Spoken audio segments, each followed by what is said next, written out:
नमस्कार दोस्तों, मैं जितेंद्र सिंह स्वागत करता हूं आपका अपने यूट्यूब चैनल दीक्षापीडिया में। दोस्तों, ये मेरा पहला अनुभव है और मैं यहां से अपनी चीज़ों को जीएस के तौर पर आगे ले जाना चाहता हूं और इसमें आप लोगों के सहयोग की मुझे विशेष आवश्यकता होगी। हमारा ये जो चीज़ें रहने वाली हैं, यहाँ पे आपको सारी चीज़ें फ्री ऑफ कॉस्ट मिलने वाली हैं और जितनी भी सब्जेक्ट मैं पढ़ाऊँगा जीएस में, ओवरऑल जितनी भी जीएस है सारी की सारी जीएस मेरे द्वारा यहाँ पे कवर कराई जाएगी आपको। और इसमें मेरी जो सब्जेक्ट हैं वो 2 कैटेगरी में डिवाइड रहेंगी। इसमें एक कैटेगरी रहेगी आपकी मानविकी वर्ग, यानी जो आपकी आर्ट साइड की विषय होती हैं, जैसे भूगोल है, इतिहास है, पॉलिटी है, इकोनॉमिक्स है, ये सारी चीज़ें। और एक तरफ रहेंगी मेरी साइंस वाली सब्जेक्ट, यानी बायोलॉजी है, केमिस्ट्री है, फिजिक्स है, ये सारी चीज़ें। तो इन सारी चीज़ों को एकदम टॉपिक वाइज, क्रम वाइज तरीके से मैं आपका एक ही प्लेटफॉर्म पे कवर कराने वाला हूँ। तो दोस्तों, स्टार्ट करते हैं अपनी आज की वीडियो लेक्चर को। तो आज जो हम पढ़ने वाले हैं, हम कवर करने वाले हैं बायोलॉजी से। और बायोलॉजी में हमें जो देखना है, आज पहला टॉपिक आपका वो टॉपिक है फूड एंड फूड। हमारा जो टॉपिक रहने वाला है आज का वो है फूड एंड इट्स फैक्टर्स, यानी फूड, भोजन और भोजन के अवयव। तो क्या क्या होते हैं भोजन के अवयव? देखें, कार्बोहाइड्रेट भोजन का अवयव होता है, वसा भोजन का अवयव होता है, प्रोटीन अवयव होता है, विटामिन, खनिज, जल वगैरह, ये सारे के सारे जो अवयव पाए जाते हैं ये भोजन के अंदर ही पाए जाते हैं। तो अभी तो ये चीज़ें थोड़ी सी ऊपर से नज़र आ रही हैं। ये सारे के सारे जो फ्रूट्स आपको नज़र आ रहे हैं, तो यहाँ पे ये जो फ्रूट्स दिख रहे हैं आपको, सभी के सभी फ्रूट्स कोई ना कोई किसी न किसी फैक्टर को ही बता रहा है कि इसमें क्या क्या चीज़ें पाई जाती हैं। तो ये बता रहा है कि इसमें क्या क्या चीज़ें, कैसे कैसे चीज़ें इसमें पाई जा रही हैं। तो इसके बाद हम अब चलते हैं आगे की तरफ। आगे देखते हैं। अरे रे, ये क्या आ गया? भोजन की थाली। यानी भोजन के अवयव की जब हम बात करते हैं तो उसका मतलब ये नहीं होता उसमें क्या होता है, दही। यानी भोजन में आप सोच रहे होंगे क्या होता है, दही होता है। दही या फिर ये वाली जो चीज़ें हैं, जैसे क्या हुआ, चावल हुआ, ये चावल हो गया, पराठे हो गए, ये केला या चना वगैरह, ये सारे के सारे अवयव यही भोजन के अवयव हैं। ये तो होते ही हैं, इसमें कोई डाउट वाली चीज़ें नहीं है। लेकिन इनके अंदर जो फैक्टर्स पाए जाते हैं, हम उन सारे फैक्टर्स पे आज बात करेंगे। तो चलिए स्टार्ट करते हैं अपने आज के लेक्चर को। तो हम थोड़ा सा आगे कर लेते हैं स्क्रॉल को। तो ये मेरे चैनल का नाम है दीक्षापीडिया, आप लोग इसको सब्सक्राइब करें और वीडियो को लाइक शेयर करते रहें। तो चलें बिना वक्त गंवाए आते हैं अपने मूल टॉपिक पे। देखें, तो हमारा जो मूल टॉपिक है वो क्या है, भोजन और उसके फैक्टर्स। यानी हम जो आज पढ़ने वाले हैं उसमें क्या पढ़ने वाले हैं कि जो भोजन होता है, भोजन किन किन चीज़ों से मिलकर के बना हुआ होता है। तो देखें, यहाँ पे लिखा हुआ है कि भोजन जिन चीज़ों से मिलकर के बना होता है उसमें शर्करा होती हैं। शर्करा स्वाद में मीठी होती हैं, इस वजह से इनको शर्करा कहते हैं। वैसे इनको इंग्लिश में बोला जाता है कार्बोहाइड्रेट। कार्बोहाइड्रेट के अलावा इसमें जो अन्य चीज़ें आती हैं, इसमें प्रोटीन आती हैं आपकी। ये प्रोटीन हो गई। प्रोटीन के अलावा फैट्स या लिपिड्स हो गए, मिनरल्स हो गए, विटामिन्स हो गई, वाटर हो गए। तो ये सब के सब जो मैंने अभी आपको भोजन की थाली दिखाई थी, यानी ये वाली मैंने जो भोजन की थाली अभी आपको दिखाई थी, इस भोजन की थाली में ये सब के सब फैक्टर क्या होते हैं, इन्वॉल्व हो रहे होते हैं या पाए जाते हैं। ठीक है, यानी जो मैंने फैक्टर्स बताए, कौन कौन से फैक्टर्स बताए मैंने अभी आपको, शर्करा, कार्बोहाइड्रेट, सॉरी शर्करा को ही कार्बोहाइड्रेट बोल रहे थे, प्रोटीन, वसा, लिपिड्स, लिपिड्स वसा चाहिए में, विटामिन, खनिज लवण, जल वगैरह, ये सब के सब इसमें हमें देखने को मिल रहे हैं। तो यहाँ पे भी जब हम चीज़ों को देख रहे हैं तो शर्करा, प्रोटीन, वसा, खनिज, विटामिन, जल, ये सब के सब कहाँ पाए जाते हैं, भोजन के अंदर। और इसमें देखें, चलिए ये तो हमने बता दिया कि जो भोजन होता है इन सारी चीज़ों से मिलकर के बना हुआ होता है। अब हम बात कर लेते हैं कि आखिर इस भोजन को खाने की हमें आवश्यकता होती क्यों है। तो इसका जवाब यहाँ पे देखें लिखा हुआ है, ये रहा। इसमें क्या लिखा हुआ है कि भाई सीधी सी बात है, अगर बॉडी को चलाना है या कार्य करना है, ये हो गया भोजन। तो भोजन करते क्यों है, भोजन का काम क्या है? सीधी बात है, भोजन खा के हमें ऊर्जा आती है। तो पहला हो गया ऊर्जा की प्राप्ति के लिए, यानी ऊर्जा की प्राप्ति के लिए हम भोजन करते हैं। पहला ऊर्जा प्राप्ति के लिए, दूसरा शरीर के विकास के लिए, तीसरा शरीर की टूट फूट की मरम्मत के लिए। यानी जब कभी भी ऐसा होता है कि क्या शरीर में कोई ऊतक या कोई कोशिका डैमेज हो जाती है तो कोशिका को की मरम्मत करने के लिए, यानी भोजन से ये जो 6 फैक्टर हमें प्राप्त होते हैं, ये 6 के 6 फैक्टर क्या करते हैं, हमारे शरीर में इन सारे कामों के लिए यूज़ में आते हैं। और ये काम कौन कौन से हैं? पहला ऊर्जा की प्राप्ति, दूसरा शरीर के विकास के लिए, तीसरा शरीर की टूट फूट की मरम्मत के लिए, यानी शरीर में जो ऊतक पाए जाते हैं वे सारे ऊतकों की मरम्मत के लिए हम इनका यूज़ करते हैं।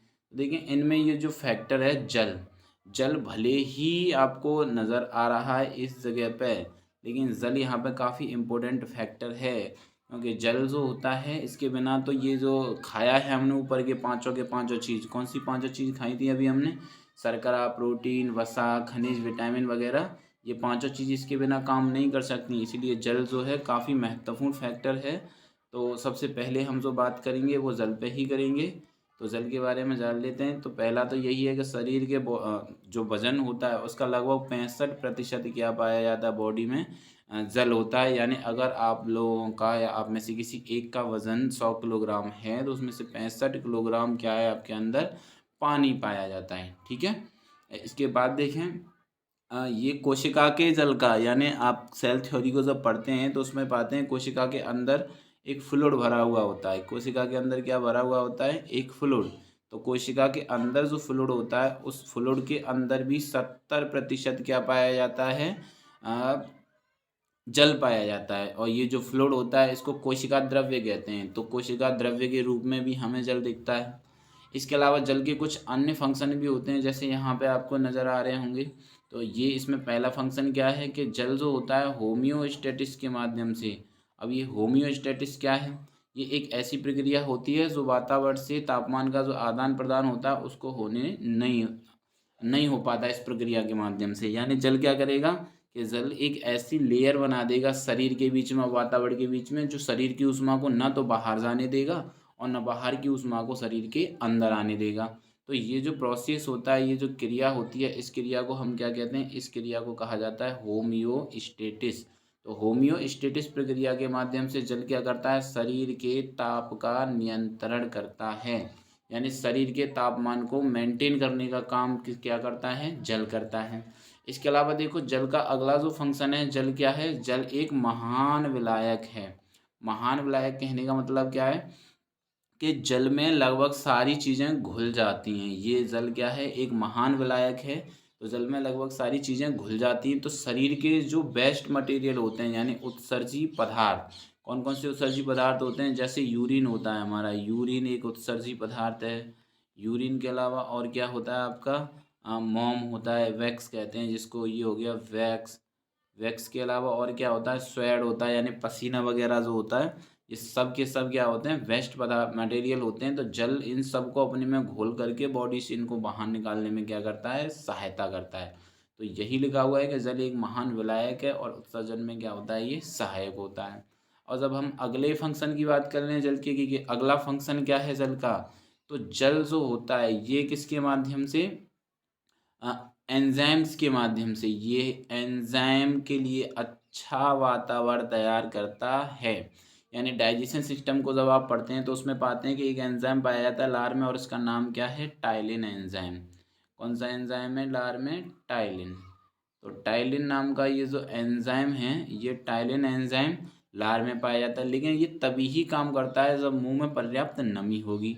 तो अगर बॉडी के अंदर पर्याप्त मात्रा में जल है तो ये सब के सब जो एंजाइम होते हैं अच्छे से क्रिया कर सकते हैं, अदरवाइज ये अच्छे से क्रिया नहीं कर पाएंगे। तो जल जो होता है मेटाबॉलिक रिएक्शंस यानी उपापचयी क्रियाओं में भी सहायक होता है और ये एंजाइम के लिए क्या तैयार करके देता है? एक अच्छा माहौल तैयार करके देता है। जिससे क्या होगा कि पर्याप्त जल की मात्रा होगी, तो पर्याप्त जल की मात्रा होने के कारण बॉडी के अंदर जो ऑक्सीजन गई है वो अच्छे से एनर्जी को बनाने में मदद करेगी और उसको शरीर फिर क्या कर लेगा? यूटिलाइज कर लेगा। ठीक है, आई होप आपके इतना समझ में आ गया होगा। तो अब हम बढ़ते हैं आगे की तरफ। तो हमारा अगला जो फैक्टर है उस फैक्टर का नाम क्या है? कार्बोहाइड्रेट। ठीक है, तो हमारे पास जो अगला फैक्टर है उस अगले फैक्टर का नाम क्या है? कार्बोहाइड्रेट। यानी इनको क्या कहा जाता है? शर्करा कहा जाता है इनको। ठीक, अब ये शर्कराएं होती क्या हैं? यानी देखो ये कार्बन, हाइड्रोजन और ऑक्सीजन के सहयोग से बनती हैं। शर्कराओं में कौन कौन से तत्व देखे जाते हैं? उसमें कार्बन होता है, हाइड्रोजन होता है और ऑक्सीजन होता है। इन 3 तत्वों से मिलकर के क्या बनती हैं? शर्करा बनती हैं। और ये जो 3 तत्व हैं यानी कार्बन, हाइड्रोजन और ऑक्सीजन, इनका अनुपात इनमें कितना देखा जाता है? 1:2:3। ठीक है, यानी शर्करा जो होती है, शर्कराओं में कार्बन, हाइड्रोजन और ऑक्सीजन का अनुपात ये नज़र आता है आपको। ठीक है, अब देखें, हाँ, कभी कभी आपने फील किया होगा कि जब गर्मी का मौसम आता है तो हम ग्लूकोज लेते हैं, तो ग्लूकोज भी एक शर्करा होती है। तो शर्कराएं जो होती हैं ना, वो इंस्टेंट एनर्जी का स्रोत है। इंस्टेंट एनर्जी यानी एकदम से हमने इसको लिया और शरीर में ऊर्जा आ जाती है, तो ये इंस्टेंट एनर्जी के स्रोत होते हैं। इसलिए शर्करा को सबसे पहले रिकमेंड किया जाता है कि इसको आप यूज कीजिए। ठीक है, अब कुछ शर्कराओं के उदाहरण हैं यहाँ पे, और इन्हीं में से एक शर्करा कौन सी है आपकी? ग्लूकोज है। ये हो गया ग्लूकोज शर्करा। तो ग्लूकोज शर्करा का भी क्या फंक्शन होता है आपका? ये ग्लूकोज, ये रहा ग्लूकोज। तो बताएं आप लोग, कहाँ पाया जाता है ग्लूकोज? ये पाया जाता है भाई मेरे रक्त में। कहाँ पाया जाता है ग्लूकोज? रक्त में पाया जाता है। अब होता क्या है कि जब हम श्वसन के माध्यम से ऑक्सीजन को इनहेल करते हैं, यहाँ पे हम क्या ले लेते हैं? ऑक्सीजन। यानी हमने ऑक्सीजन इनहेल की, तो ऑक्सीजन प्रोसेस करता है किस पे? ग्लूकोज पे। यहाँ पे ऑक्सीजन प्रोसेस करेगा और ये क्रिया जो है यहाँ पे होती है। तो ऑक्सीजन जब ग्लूकोज पे क्रिया करता है तो ये ग्लूकोज टूटता है। और किस किस में टूट जाता है ग्लूकोज? ये एटीपी में टूट जाता है। ठीक है, तो और ये जो क्रिया होती है ये कहाँ होती है? कोशिका के माइटोकॉन्ड्रिया के अंदर। ये जो प्रोसेस होता है कहाँ पे हो रहा होता है? कोशिका के माइटोकॉन्ड्रिया के अंदर। तो ये जो प्रोसेस क्योंकि कोशिका के माइटोकॉन्ड्रिया के अंदर होता है, इसलिए इस श्वसन को हम क्या बोलते हैं? कोशिकीय श्वसन, यानी सेल्यूलर रेस्पिरेशन। सेल्यूलर, ठीक है, एक मिनट, साफ करके लिख देता हूँ मैं। ये जो प्रोसेस होता है इसको हम क्या कहते हैं? सेल्यूलर रेस्पिरेशन, यानी कोशिकीय श्वसन। ये जो क्रिया यहाँ पर लिखी हुई है, किसकी क्रिया लिखी हुई है? कोशिकीय श्वसन की। तो ये जो एटीपी है, क्योंकि ये अणुओं के रूप में उत्सर्जित होता है, इसलिए इसको एनर्जी करेंसी कहा जाता है। यानी हमारे शरीर की एनर्जी करेंसी क्या कही जाती है? एटीपी।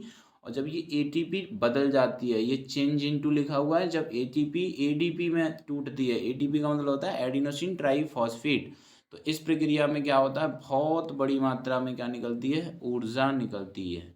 और क्योंकि ये लगभग हर एक ग्लूकोज मॉलिक्यूल के पास हो रही होती है प्रक्रिया, तो बड़ी मात्रा में यहाँ पे क्या निकलती है? ऊर्जा। और ये जो ऊर्जा निकलती है, यही ऊर्जा क्या होती है? हमारे शरीर में ऊर्जा का स्रोत होती है। यानी हमारा जो शरीर होता है इसी ऊर्जा का क्या कर लेता है? वो दोहन कर लेता है।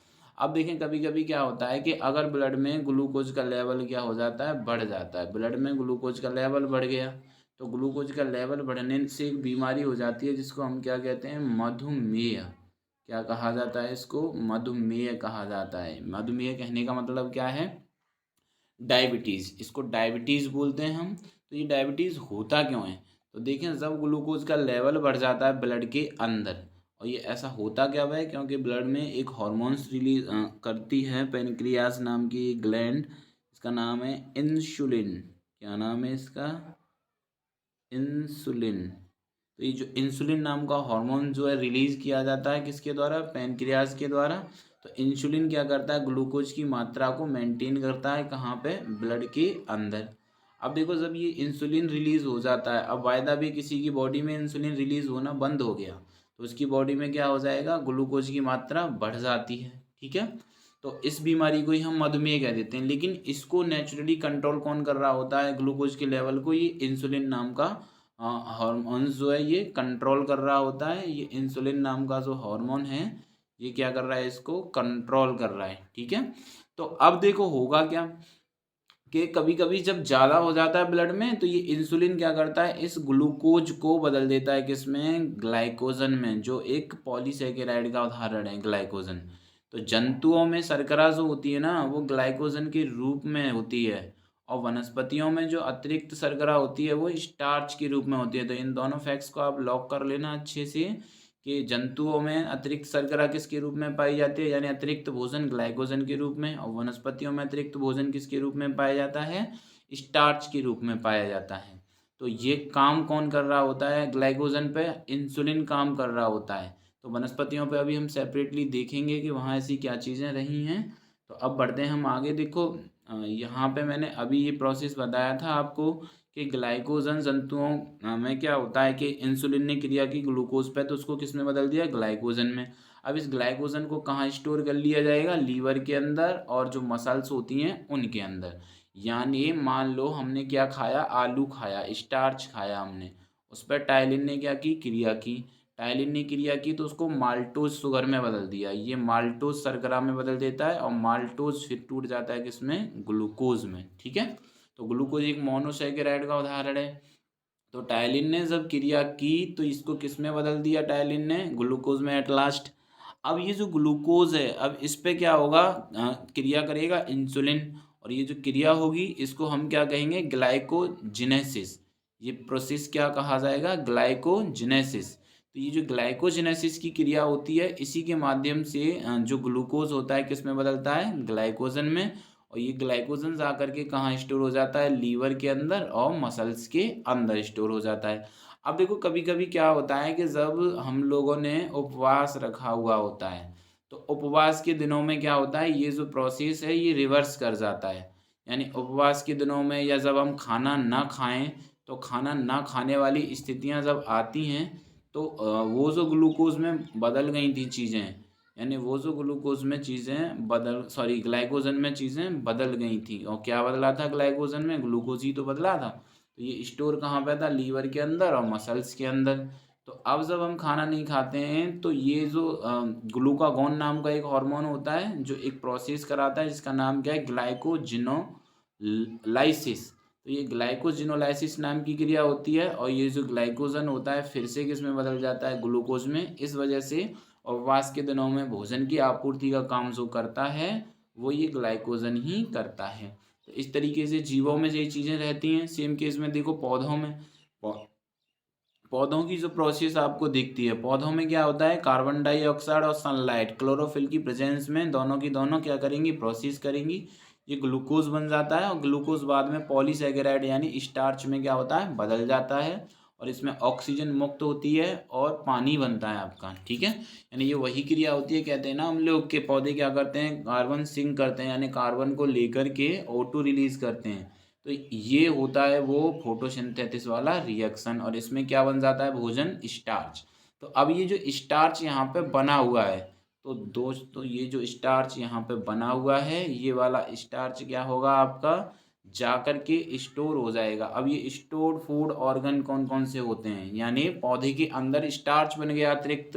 अब स्टार्च क्या है, एक अतिरिक्त भोजन है पौधे का। तो या तो फल में जा कर के जमा होगा, या बीज में जा कर के जमा होगा, या तने में जा कर के जमा होगा, या जड़ में जा कर के जमा होगा, या पत्ती में जा कर के जमा होगा। और हम भी पौधे का कौन सा भाग खाते हैं, या तो हम फल खाते हैं जैसे एप्पल या गुआवा वगैरह, अमरूद वगैरह खाते हैं, जैसे अनार के बीज खाते हैं हम। तना किसका खाते हैं हम, मूली खाते हैं, गाजर खाते हैं, शकरकंद तो जड़ होती है। तना और भी जैसे गन्ना वाला रीजन है वो तना कह सकते हैं, जड़ों में शकरकंद आ सकती है, मूली गाजर ये सारी चीज़ें आ सकती हैं। ठीक है, तना में आलू भी आ सकता है आपका। और जो पत्तियों की बात कर लेते हैं तो पालक की पत्तियां होती हैं, और भी कई सारी हैं, तुलसी की पत्तियां होती हैं। तो इस तरीके से इन चीज़ों को खाया जाता है। क्यों खाया जाता है इनको, क्योंकि इन्हीं के अंदर जा कर के पौधे का अतिरिक्त भोजन क्या हो जाता है, जमा होता है। इस वजह से इन चीज़ों को क्या किया जाता है, खाया जाता है। ठीक है, तो अब बढ़ते हैं थोड़ा सा और आगे की तरफ, और आगे हम देख रहे हैं कि कार्बोहाइड्रेट कितने प्रकार का होता है, यानी टाइप्स ऑफ कार्बोहाइड्रेट, यानी कार्बोहाइड्रेट यानी शर्करा के प्रकार। तो देखें शर्करा जो होती है ना, सामान्यतः 3 प्रकार की होती है। एक होती है मोनोसैकेराइड, यानी शर्करा की केवल एक इकाई। जब यहाँ पे लिखा हुआ है ना शर्करा की केवल एक इकाई, तो यहाँ पे किस इकाई की बात हो रही है, यहाँ पे ग्लूकोज की बात हो रही है। जो ग्लूकोज की केवल एक इकाई से मिलकर के बना हुआ होता है, उसको हम क्या कह देते हैं, एकल शर्करा कह देते हैं। देखिए यहाँ पे ये इसके कुछ उदाहरण हैं, ग्लूकोज, फ्रैक्टोज, ग्लैक्टोज। इसके अलावा यहाँ पे RNA DNA भी होता है, तो अभी देखते हैं उसको क्योंकि ये ग्लूकोज कहाँ पे पाया जाता है, ब्लड में, इसलिए इसको बोला जाता है ब्लड शुगर। फ्रक्टोज कहाँ पाया जाता है, फ्रूट में, इसलिए इसको बोला जाता है फ्रूट शुगर। ये जो ग्लैक्टोज वाला रीज़न है, देखें ये चीज़ें तीनों जो चीज़ें हैं जैसे ग्लूकोज, फ्रक्टोज और ग्लैक्टोज, इनमें सेम फार्मूला ऐड होता है किसका, ग्लूकोज का। और ग्लूकोज के फार्मूले में क्या लिखा हुआ आता है, C6। तो C6 की वजह से इनको कहा जाता है षट कार्बनीय शर्कराएं, यानी ऐसी शर्कराएं जिनमें 6 कार्बन पाए जाते हैं, लेकिन ये भी क्या हैं, मोनोसैकेराइड ही हैं। यानी जब आपसे क्वेश्चन किया जाए कि ये आप बताइए कि निम्न में से कौन सी मोनोसैकेराइड षट कार्बन शर्करा का उदाहरण है, तो इसमें से आप कर सकते हो ऑप्शन में कौन सा, इसमें से आप ग्लूकोज चयन कर सकते हैं। यानी कौन कौन से हैं, षट कार्बन श्रृंखला का उदाहरण ग्लूकोज है, फ्रक्टोज है और ग्लैक्टोज है। इसके अलावा देखें और क्या होता है इसमें, एक होती है 5 कार्बन वाली, और जो 5 कार्बन वाली होती हैं, तो अभी बता रहा था मैं कि जो 5 कार्बन वाली होती हैं उनमें राइबोज होता है जिससे आरएनए बनता है, एक डी राइबोज होता है जिससे डीएनए बनता है। तो इनका जो फॉर्मूला होता है इनमें C5 लिखा हुआ आता है। तो जब आरएनए डीएनए की स्ट्रक्चर को देखते हो तो वहाँ पे आपको ये पेंटोज शुगर जो है नज़र आती हैं। पेंटोज का मतलब 5 से ही होता है। केमिस्ट्री में ना वो होती है ना गिनतियाँ, मोनो, डाई, ट्राई, ट्राई के बाद क्या होता है, सॉरी, एक होता है, ये दूसरे किस्म से मैं बोल गया, ये एक्चुअल में होता है मैथ, एथ, प्रोप, ब्यूट और पेंट। तो जो पेंटा शर्करा होती है वो 5 शर्करा वाला ही उदाहरण होता है। तो इसमें राइबोज और डी राइबोज जो हैं किस प्रकार की शर्करा के उदाहरण हैं, पंचकार्बनी शर्करा के उदाहरण हैं। अब देखो ये क्या है, फ्रक्टोज वाला जो रीजन होता है ना, ये रुधिर में कंप्लीटली नहीं घुलता। यानी आपसे ये क्वेश्चन किया जाए कि निम्न में से कौन सी शर्करा ब्लड में कंप्लीटली नहीं घुलती है, तो वो कौन सी शर्करा होगी, फ्रक्टोज शर्करा होगी।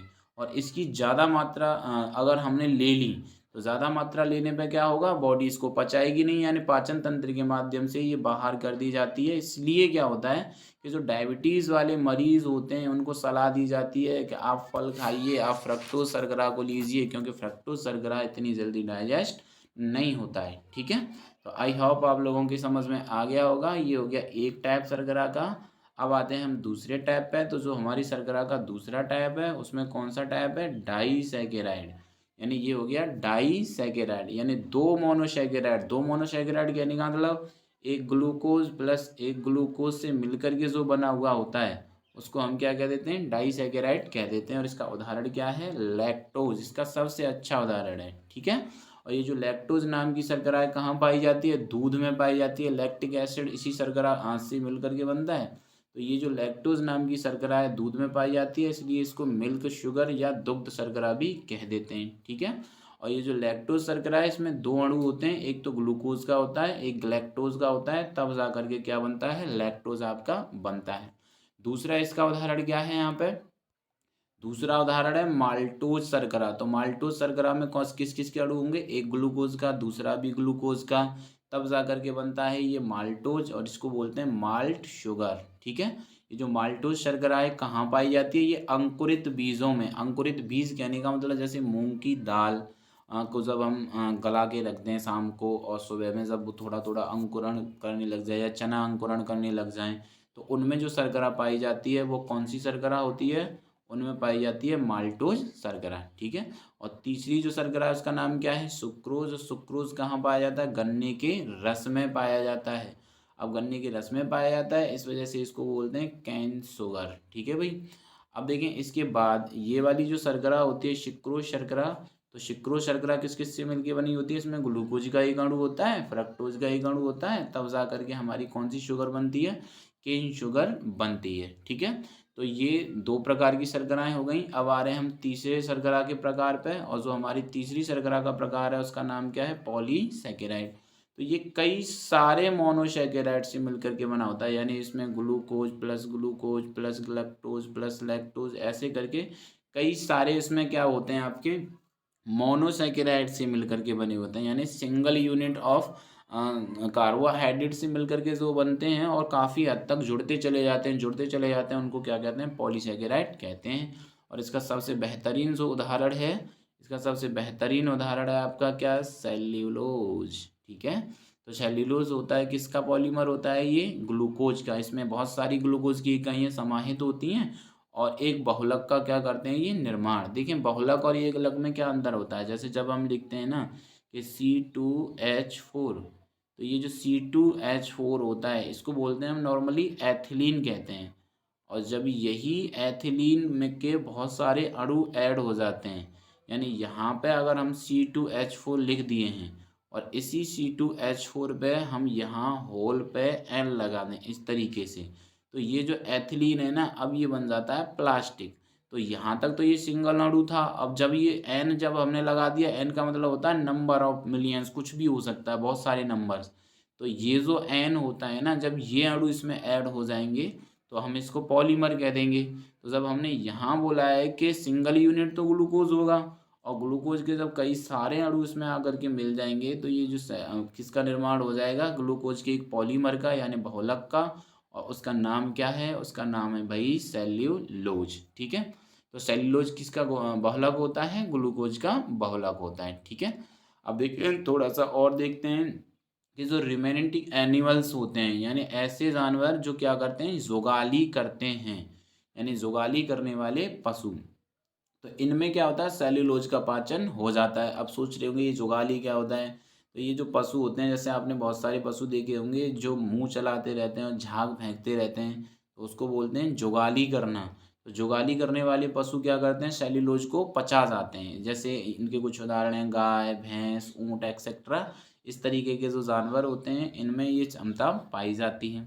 इसके अलावा देखिए अगला यहाँ पे एक फैक्ट लिखा हुआ है कि पृथ्वी पर सबसे ज़्यादा मात्रा में उपस्थित शर्करा अगर कोई है तो वो कौन सी है, सेल्यूलोज। क्यों है सेल्यूलोज, तो आप लोग बताइए। तो यहाँ पे जब आप सेल थ्योरी पढ़ते हैं तो उसमें पाते हैं कि जो आपकी प्लांट सेल होती है, प्लांट सेल यानी पादप कोशिका, यहाँ पे जो आपकी पादप कोशिका होती है,